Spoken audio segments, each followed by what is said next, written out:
اور ان کو انجیل عنایت کی جس میں ہدایت اور نور ہے، اور ہم نے ان لوگوں کے لیے تورات میں یہ حکم لکھ دیا تھا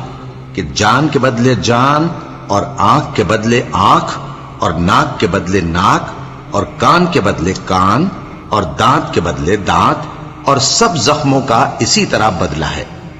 اب جو شخص بدلہ معاف کر دے وہ اس کے لیے کفارہ ہوگا،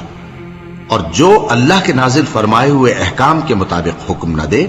تو ایسے ہی لوگ بے انصاف ہیں۔ اور ان پیغمبروں کے بعد انہی کے قدموں پر ہم نے عیسیٰ ابن مریم کو بھیجا جو اپنے سے پہلے کی کتاب تورات کی تصدیق کرتے تھے، اور ان کو انجیل عنایت کی جس میں ہدایت اور نور ہے، اور تورات کی جو اس سے پہلی کتاب ہے تصدیق کرتی ہے، اور پرہیزگاروں کو راہ بتاتی اور نصیحت کرتی ہے۔